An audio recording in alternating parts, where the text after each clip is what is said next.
دیکھا، اس تجارت کی ایمانداری کو دیکھ کر مکے کی رئیسہ حضرت خدیجہ نے اپنا نکاح بھیج دیا۔ یہ ہے اخلاق رسول۔ اگر کوئی 40 سال کے بعد صاحب اولاد ہونے کے بعد اگر کوئی آئیڈیل ڈھونڈنا چاہتا ہے تو حضرت فاطمہ زہرا رضی اللہ تعالیٰ عنہ کے والد گرامی کو دیکھے۔ اگر کوئی شوہر اپنا کوئی آئیڈیل ڈھونڈنا چاہتا ہے تو فلمی دنیا کے کسی ہیرو اور سیریل کے ایکٹر کو نہ دیکھے، بلکہ 11 بیویوں کے شوہر نامدار نبی آخر الزمان کی زندگی کو اٹھا کر دیکھے کہ حضرت عائشہ فرماتی ہے کہ نبی اکرم صلی اللہ علیہ وسلم کبھی ہم سے ناراض نہیں ہوئے، بلکہ ہمیشہ سب کے حقوق کو ادا کرتے رہے۔ اور پھر جب حضرت عائشہ سے پوچھا گیا کہ نبی اکرم صلی اللہ علیہ وسلم کیسے تھے، حضرت عائشہ نے صاف کہا اگر میں یہ کہوں کہ ایسے تھے ویسے تھے تو تفصیل چاہیے، کان خلقہ القرآن، تو ان کا اخلاق قرآن ہے، تم قرآن میں پڑھتے جاؤ، ہر ایک چیز کو وہی اخلاق رسول تھا۔ اگر کوئی اپنے نوکر کو، اپنے خادم کو اٹھا کر دیکھنا چاہتا ہے، اگر کوئی خادم دیکھتا ہے کہ ہمارا آئیڈیل ایسا ہو جو ہمارا آقا سب سے اچھا ہو، تو نبی اکرم صلی اللہ علیہ وسلم سے بڑا کوئی آقا نہیں۔ حضرت انس رضی اللہ تعالی عنہ فرماتے کہ میں 10 سال تک نبی اکرم صلی اللہ علیہ وسلم کی خدمت کرتا رہا، لیکن اس 10 سالہ زندگی میں نبی اکرم صلی اللہ علیہ وسلم نے کبھی میری کسی غلطی کی وجہ سے، میرے خدمت کرنے کی وجہ سے نہ کبھی اف کہا، نہ کبھی آ کہا۔ آپ خود فرماتے ہیں کہ مجھے کسی کو بلانے بھیجا، میں گیا لیکن بھول گیا، راستے میں کھیل تماشا ہو رہا تھا، میں اس میں لگ گیا، نبی اکرم صلی اللہ علیہ وسلم آئے اور پھر مجھے دیکھا، پھر مجھے بلا کر واپس لے گئے، میں شرمندہ ہوا، لیکن نبی اکرم نے اف نہ کہا۔ آج ہم کسی ماتحت میں دیکھتے ہیں کسی کو، اگر کوئی کسی کا بڑا ہو اور نوکر سے غلطی ہو جاتی ہے تو زجر و توبیخ کرتے ہیں، ڈانٹ پھٹکار دیتے ہیں، برے القابات سے یاد کرتے ہیں، نہ جانے کیا کیا کہہ دیتے ہیں، اور ایک غلطی کی بنیاد پر نوکری سے بھی نکال دیتے ہیں۔ لیکن قربان جائیں، حضرت انس فرماتے ہیں کہ نبی اکرم کی بارگاہ میں 10 سال خدمت کیا ہوں، لیکن کبھی نبی نے اف تک نہیں کہا۔ ہمارا اخلاق ایسا ہونا چاہیے کہ ہمارے ماتحت بھی ہماری عزت کرے۔ آقا دو جہاں نے فرمایا کہ انسان سب سے اچھا وہ ہے جو اپنے گھر والوں کے لیے اچھا ہو۔ عام طور پہ دیکھنے میں یہ آتا ہے کہ انسان باہر بڑا شریف بنا پھرتا ہے، اس کی شرافت کے بڑے چرچے ہوتے ہیں، اس کے اخلاق کے بڑے چرچے ہوتے ہیں، لیکن وہ گھریلو زندگی میں، گھر میں، اپنے گھر میں اخلاق سے عاری نظر آتا ہے، خالی نظر آتا ہے، کبھی بیویوں سے لڑتا نظر آتا ہے، کبھی بہنوں سے لڑتا نظر آتا ہے، کبھی اپنے بڑوں سے لڑتا نظر آتا ہے۔ یقین جانیں اخلاق ہمارا جتنا باہر اچھا ہونا چاہیے اس سے کئی گنا زیادہ ہمارا اخلاق گھر کے اندر اچھا ہونا چاہیے۔ یہی وجہ ہے کہ صحابہ نے کسی اور صحابی سے نہ پوچھا، حضرت عائشہ سے پوچھ کر یہ کائنات کو بتا دیا انسان سب سے زیادہ بے تکلف اپنی بیویوں کے پاس ہوتا ہے، اگر وہ ان کی اخلاق کی گواہی دے دے ان سے بڑا کوئی اخلاق والا نہیں۔ اور ازواج مطہرات نے نبی اکرم صلی اللہ تعالی وسلم کے اخلاق کی گواہی دی، تو یقیناً ہمارے اخلاق عظیم الشان نبی اکرم صلی اللہ علیہ وسلم کے اخلاق کی طرح ہونے چاہیے۔ ہمیں اپنے بڑوں کی قدر کرنی چاہیے۔ اللہ تبارک و تعالی نے سورہ احزاب میں فرمایا کہ اللہ نے آسمان کو، زمین کو، پہاڑ کو اپنی امانت پیش فرمائی۔ سورہ احزاب کی آیت نمبر 72 میں فرماتا ہے کہ جب آسمان کو ہم نے اپنی امانت پیش کی تو آسمان امانت کے بوجھ کو اٹھانے سے انکار کر دیا۔ جب زمین کو پیش کیا تو زمین نے بھی انکار کر دیا۔ جب پہاڑ کو دیا گیا تو پہاڑ نے بھی انکار کر دیا۔ لیکن جب اس انسان کو امانت کا بوجھ دیا گیا، اس انسان نے لبیک کہا اور اس امانت کے بوجھ کو اٹھانے کی ذمہ داری لی، یہ امانت ہے کیا؟ تو کئی اقوال ہیں، لیکن ایک قول میں پیش کرتا ہوں کہ یہ امانت یہ ہے کہ اللہ اس کے رسول کی اطاعت کرے، اللہ اس کے رسول کی فرما برداری ہے، اور یقین جانے وہی انسان کامیاب ہے جو اللہ اس کے رسول کی اطاعت و فرما برداری میں زندگی گزارتا ہے۔ اور آج کا جلسہ جہاں عید میلاد النبی سے منسوب ہے، وہیں غوث اعظم رضی اللہ تعالیٰ عنہ کی ذات سے منسوب ہے۔ غوث اعظم رضی اللہ تعالیٰ عنہ کی وہ ذات ہے کہ آپ ولیوں کے امام ہیں، جب تک آپ کے قدم ولیوں کے کاندھے پہ نہیں پڑتا ہے کوئی ولی نہیں بن سکتا۔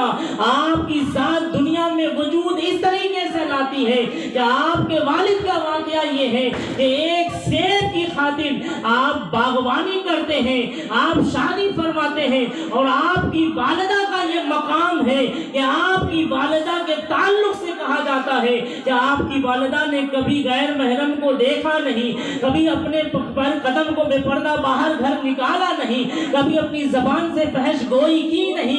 گویا کہ معلوم یہ ہوا جب تقویٰ و طہارت کے دو بحر مجمع البحرین میں بدلتے ہیں، تب دنیا میں جا کے غوث اعظم کا وجود ہوتا ہے، تب دنیا میں جا کر غوث اعظم تشریف لاتے ہیں۔ یقین جانے اگر آج ہماری بھی ازدواجی زندگی ایسی ہو جائے کہ ہم بھی اپنے آپ کو جھوٹ سے پاک کر لیں، غیبت سے پاک کر لیں، نفرت سے پاک کر لیں، فسق و فساد سے پاک کر لیں، تو یقین جانے ہمارے بچے غوث اعظم نہ صحیح غلام غوث اعظم ضرور بنے۔ ہم جو دعویٰ کرتے ہیں کہ ہم غلام غوث اعظم ہیں، ہم بھی تو بن کے دیکھیں غلام غوث اعظم۔ یقین جانے جب ہم ان کے غلام ہو جائیں گے تو پوری کائنات کے تاجدار ہیں، اور یہ غلامی ہمیں اس لیے آج دنیا بنائی ہوئی ہے کہ ہم ان کے غلام نہیں ہوتے۔ ان کی غلامی یہ ہے کہ ہم نبی سے محبت کرتے ہیں تو ان کی زندگی کو اپنی سیرت میں بنائیں، ان کی زندگی کو اپنے لیے نمونے عمل بنائیں۔ ہم نبی سے الفت کرتے ہیں تو ہماری زندگی ایسی ہونی چاہیے کہ جیسا کہ آقا دو جہاں صلی اللہ علیہ وسلم نے ہمیں بیان فرمایا۔ اللہ قرآن میں ارشاد فرماتا ہے ما آتاکم الرسول فخذوہ وما نہاکم عنہ فانتہوا، کہ رسول جو تمہیں دے لے لو، اور جن چیزوں سے رسول تمہیں روکتے ہیں رک جاؤ۔ رسول نے ہمیں کیا دیا؟ یقین جانے دنیا میں جتنی اچھائیاں ہیں یہ سب نبی اکرم صلی اللہ علیہ وسلم نے ہمیں عطا فرمایا ہے، اور تمام برائیوں سے رکنے کا ہمیں حکم دیا ہے۔ تو ہماری زندگی کامیاب اسی وقت ہوگی ہم نبی اکرم صلی اللہ علیہ وسلم کو اپنی زندگی کا نمونے عمل بنائیں، صرف زبانی دعویٰ نہ کریں بلکہ عمل کر کے دکھائیں۔ یقین جانے صحابہ کرام کو یہ مقام و مرتبہ اس لیے نہیں ملا کہ وہ بہت زیادہ نمازی تھے، بلکہ صحابہ کو اس لیے مقام و مرتبہ ملا کہ وہ سچے پکے اپنے نبی کے غلام تھے، اور انہوں نے اپنی زندگی کو ایسا غلامی میں جکڑ دیا کہ دنیا کی کوئی طاقت ان کو زیر نہ کر سکی، کیونکہ وہ کائنات کے سب سے بڑے آقا کے غلام تھے، اس لیے پوری کائنات کے وہ آقا بن گئے۔ صحابہ کرام نے یہ نہیں دیکھا کہ دنیا ہمیں کیا کہتی ہے، بلکہ صحابہ یہ دیکھتے تھے نبی اکرم ہمیں کیا کہتے ہیں۔ بڑا پیارا مشہور واقعہ ہے، ایک صحابی رسول سونے کی انگوٹھی پہن کر آئے، آقا دو جہاں صلی اللہ تعالی وسلم نے فرمایا اے میرے صحابی اسے اتارو اور پھینک دو، اسے اتارو اور پھینک دو۔ آج جب ہم اپنے نوجوان کی صلاح کرتے ہیں اسے مت پہنو، آج ہمارے نوجوان کا معاملہ یہ ہے، لباس تو لباس، ایک ایک ہاتھ میں دو دو کڑے، پھر انگوٹھیاں، پھر گلے میں چین۔ یقین جانے جو شخص اپنے آپ کو، جو مرد سونا چاندی سے اس دنیا میں مزین کرتا ہے، کل قیامت کے دن اسے جہنم میں اسی چین سے مزین کیا ہے۔ یہ دنیا ہمارے لیے سجنے کے لیے نہیں ہے۔ اللہ کے رسول صلی اللہ علیہ وسلم نے اپنے اس صحابی سے کہا پھینک دو، صحابہ نے پھینک دیا۔ اس صحابی سے کہا گیا اسے بیچ آؤ، خرید آؤ، اسے بیچ کے پیسہ لے آؤ۔ آپ نے فرمایا نبی نے کہا پھینک دو، اگر وہ دنیا کو ٹھوکر مارنے کے ہم دنیا کو ٹھوکر مارتے ہیں۔ یہ تھا صحابہ کرام کا مزاج کہ صحابہ کرام نبی اکرم صلی اللہ تعالی علیہ وسلم کے ارشاد پر فرمودار پر ایسی زندگی گزارتے تھے کہ آج بھی صحابہ کرام کی زندگی ہمارے لیے مشعل راہ ہے۔ نبی اکرم نے یوں ہی نہیں کہا کہ جنتی فرقہ کون ہو؟ یہ جو کائنات میں اتنے فرقے وجود میں آ رہے ہیں، اللہ کے حبیب نے فرمایا بنی اسرائیل میں 72 تھے، میری امت میں 73 ہوں گے، ایک جنتی ہوگا، باقی 72 جہنمی ہوں گے۔ اب ہر کوئی دعویٰ کرتا ہے کہ ہم ہیں جنتی، ہم ہیں جنتی، لیکن اللہ کے حبیب صلی اللہ علیہ وسلم نے اس جنتی فرقہ کی نشانی یہ بیان فرمائی کہ جو میری سنت پر، میرے صحابہ کی سنت پر ہوگا وہی فرقہ جنتی ہے۔ اور وہ فرقہ اہل سنت والجماعت ہے کہ ہم اہل نبی اکرم کی بھی سنت پہ زندگی گزارتے ہیں، صحابہ کی بھی سنت پہ زندگی گزارتے ہیں۔ نعرہ تکبیر، اللہ اکبر، نعرہ رسالت، یا رسول اللہ، غوثیت، یا غوث، آجا کا ہندوستان زندہ باد، مسلک اعلی حضرت زندہ باد۔ آپ ذرا دیکھیں، لوگ نبی اکرم صلی اللہ تعالی علیہ وسلم کی امتی تو کہلاتے ہیں، لیکن ویسی تعریف نہیں کرتے جیسی تعریف کرنی چاہیے۔ ان کو نبی کی تعریف میں بھی، نبی کی عظمت میں بھی، نبی کی بزرگی میں بھی شرک اور کفر نظر آنے لگتا ہے۔ اٹھاؤ بخاری اور وہ واقعہ دیکھو، کعبہ دو جہاں صلی اللہ علیہ وسلم وضو فرما رہے ہیں، اور جو وضو کا پانی زمین پہ گر رہا ہے، صحابہ کرام اپنے ہاتھوں میں لیتے ہیں، اپنے جسموں پہ مل لیتے ہیں، وہ پانی پی لیتے ہیں۔ ذرا صحابہ سے پوچھیں، قرآن میں کوئی ایک آیت ایسی نہیں آئی کہ جو یہ حکم دیا گیا ہو کہ نبی وضو کرے تم ان وضو کے پانی کو اپنے ہاتھوں میں لے لو۔ تو صحابہ یہی کہیں گے قرآن میں نہیں آیا ہے، لیکن نبی کا مقام و مرتبہ یہ ہے کہ جو چیز نبی کے جسم سے لگ جاتی ہے وہ پاک ہو جاتی ہے، پاک کرنے والی بن جاتی ہے۔ ارے یہ تو نبی کے جسم سے پانی لگا ہوا ہے، نبی جہاں اپنا قدم رکھ دے وہ جگہ بھی جنت کی کیاری بن جاتی ہے۔ یہ صحابہ کا کردار تھا، یہ عقیدہ صحابہ کرام کا تھا۔ صحابہ اس طور سے زندگی گزارتے تھے، نبی کی اتنی تعظیم، اتنی عزت کیا کرتے تھے۔ آج ہم اہل سنت بھی نبی کی ویسی تعظیم اور ویسی ہی عزت کرتے جیسا کہ صحابہ کیا کرتے۔ اور نبی اکرم نے فرمایا کہ وہی حق پر ہے جو میرے اور میرے صحابہ کی سنت پر ہوگا۔ میں یہاں پہ ایک نقطہ عرض کر دوں، نبی نے یہ نہیں کہا کہ جو صرف میری سنت پر ہو، بلکہ ساتھ میں صحابہ کی سنت کا بھی آیا۔ آج دنیا میں ہے بڑی داڑھی والے بھی، ٹکنے کے اوپر پاجامے والے بھی، سجدے کے نشان والے بھی، تو اب ہم یہ نہیں کہیں گے کہ یہ تو سنت نبوی کا پیروکار نظر آتا ہے۔ سنت نبوی کا پیروکار تو ہے، لیکن نبی کی عظمت کا منکر ہے، نبی کی بزرگی کا منکر ہے، نبی کی بلندی کا منکر ہے، اور صحابہ کے سنت سے ہٹا ہوا ہے۔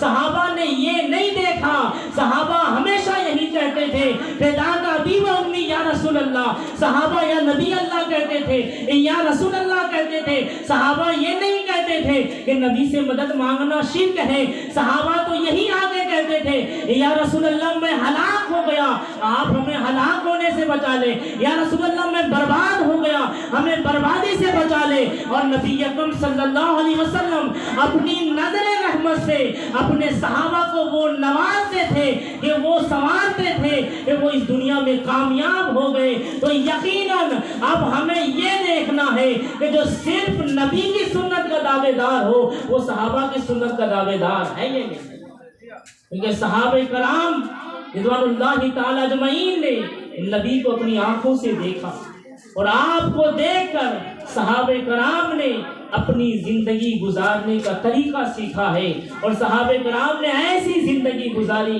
آپ ذرا دیکھیں حضرت علی رضی اللہ تعالیٰ عنہ کی ذات، آج اور ہم اگر کسی سے ہمارا کوئی دشمن ہو جائے تو ہم نہ جانے اس دشمن کو کس طریقے سے زمین بوس کر دیں، لیکن وہ واقعہ کتنا مشہور ہے کہ دشمن کو زمین پر پٹک دیا، اس کے سینے پہ سوار ہو گئے، اب قریب تھا کہ اس کے جسم کو اس کے سر سے جدا کر دیتے، لیکن اس نے آپ کے چہرے پہ تھوک دیا۔ حضرت علی رضی اللہ تعالیٰ عنہ فوراً ہٹ جاتے ہیں، وہ شخص کہتا ہے اے جناب علی میں بڑی مشکل سے آپ کی گرفت میں آیا تھا، آپ نے مجھے زمین پہ پٹک دیا تھا، قریب تھا کہ میری گردن اڑا دیتے، لیکن کیا ہوا کہ آپ مجھے چھوڑ کر پیچھے ہٹ گئے۔ حضرت علی فرماتے ہیں جب میں تلوار زنی کر رہا تھا تو اسلام کے لیے، اللہ اس کے رسول کے لیے، جب میں تم سے مقابلہ کر رہا تھا تو اسلام کے لیے، زمین پہ پٹکا بھی تو اسلام کے لیے، تمہاری حلقوم پہ چاقو رکھا بھی تو اسلام کے لیے، لیکن تم نے جو میرے چہرے پہ تھوک دیا، اب اگر میں قتل کر دیتا تو دنیا یہ کہتی کہ نبی کے ایک صحابی اپنی ذاتی دشمنی کی بنیاد پر ایسا کیا ہے۔ میں نبی کا وفادار صحابی ہوں، میں کبھی ایسا نہیں کر سکتا۔ میں نبی کی تو تعلیم یہ سکھاتی ہے کہ تلوار برہنہ کر کے اگر کوئی سر پہ سوار ہو گیا تو نبی نے اسے بھی معاف کر دیا، حضرت علی نے اسے بھی معاف کر دیا۔ تو ہمارا اخلاق ایسا ہونا چاہیے۔ اور یقین جانے یہ قتل و غارت، فتنہ و فساد ایسا ہمارے درمیان پھیل گیا ہے کہ چھوٹی چھوٹی باتوں پہ لوگ قتل کر دیتے ہیں۔ ایک مومن کا قتل کفر ہے۔ اگر کوئی مسلمان کسی مسلمان کا قتل کرتا ہے تو یہ کفر ہے۔ اللہ کے نبی نے ہمیں کتنی پیاری تعلیم دی کہ وہ شخص مومن کامل ہو ہی نہیں سکتا جس کی زبان اور ہاتھ سے کوئی مسلمان محفوظ نہ ہو۔ اگر ہمارے زبان و ہاتھ سے مسلمان محفوظ ہیں تو سمجھ جائیں ہم مومن کامل ہیں، اور اگر محفوظ نہیں ہیں تو یقین جانیں ہمارا اخلاق مکمل نہیں ہے، اور جب اخلاق مکمل نہیں ہے تو ہم نبی کے قریب نہیں ہیں۔ اور نبی اکرم نے فرمایا کل قیامت کے دن سب سے زیادہ قریب وہی ہوگا جس کے اخلاق اچھے ہوں گے۔ تو نبی کی سیرت کو اپنانا ہے اور ہمیں اپنا اخلاق اچھا کرنا ہے۔ رب کی بارگاہ میں دعا ہے مولا کہنے سے زیادہ عمل کرنے کی توفیق عطا فرمائے، کہنے میں سننے میں عمدن خطاً جو غلطیاں اسے معاف فرمائے۔ وآخر دعوانا الحمدللہ رب العالمین۔